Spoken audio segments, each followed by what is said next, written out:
11월 마지막 주 뉴스K 주간 브리핑입니다.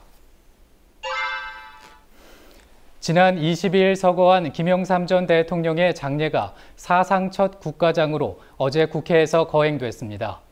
국가장이 진행된 5일 동안 전국에서 조문객이 23만 명을 넘었고 어제 연결식에는 약 7천 명이 참석했습니다. 서거 이후 독재에 맞서 민주주의와 싸워온 김 전 대통령에 대한 재평가 작업이 본격적으로 이루어졌고 김 전 대통령에 대한 호감도가 급상승했습니다. 한편 어제 치러진 연결식에 박근혜 대통령이 참석할지 여부가 관심을 모았습니다. 박 대통령은 감기 몸살을 이유로 이날 연결식에 참여하지 않고 서울대병원에 마련된 빈소만 다시 한번 방문했습니다. 복면 시위를 IS에 비유한 박근혜 대통령의 발언이 나온 이후 새누리당이 복면 착용을 금지하는 내용을 담은 집회와 시위에 관한 법률 개정안, 이른바 복면금지법을 국회에 제출했습니다. 당정이 복면금지법을 밀어붙이고 있지만 법조계에서는 복면금지법의 위헌 소지가 크다는 지적이 나오고 있습니다.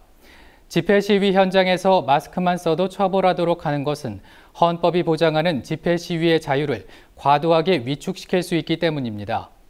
지난 2003년에는 집회 참가자가 복장을 자유롭게 결정할 수 있다는 헌법재판소의 판결이 나오기도 했습니다.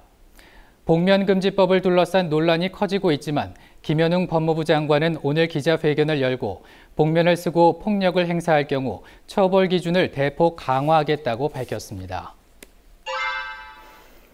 지난 5월 20일부터 시작된 국내 중동호흡기 증후군 메르스의 마지막 환자가 지난 25일 오전 3시에 사망했습니다.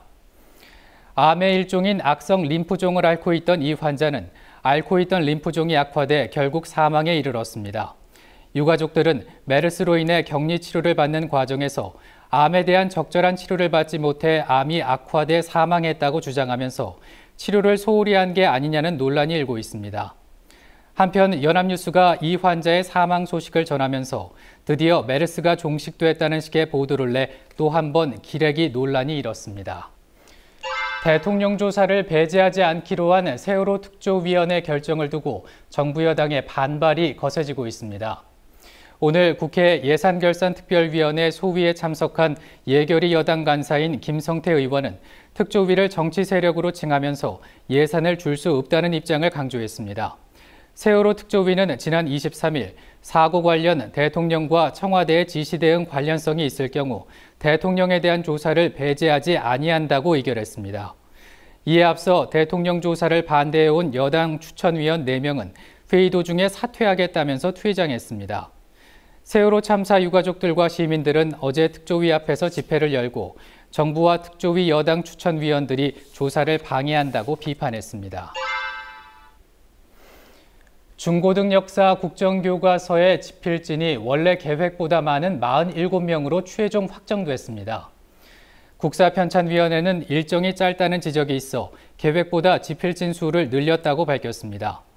47명 가운데 30명은 국사편찬위원회가 초빙한 인원입니다.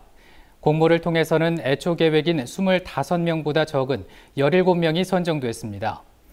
국사편찬위는 지필진 공모에 교수와 연구원 37명, 현장 교원 19명 등 총 56명이 응모했다고 말했습니다. 지필진 공개 여부에 대해서는 비공개 방침을 고수했습니다. 국사편찬위는 이달 말까지 편찬 기준을 확정한 뒤 본격적인 지필 작업에 들어갑니다. 교과서 원고 초안은 내년 3월까지 마무리할 계획입니다. 지난해 인사평가 결과에 따라 노동자에게 차등 지급되는 업적 연봉도 통상임금에 해당한다는 대법원의 판결이 어제와 오늘 연속으로 나왔습니다. 통상임금은 근로기준법이 정하고 있는 3가지 조건인 정기성과 연륜성, 고정성을 모두 충족할 경우 인정되는데요. 업종연봉의 경우 전년도 인사평가 결과에 따라 차등이 생기기 때문에 논란이 있었습니다.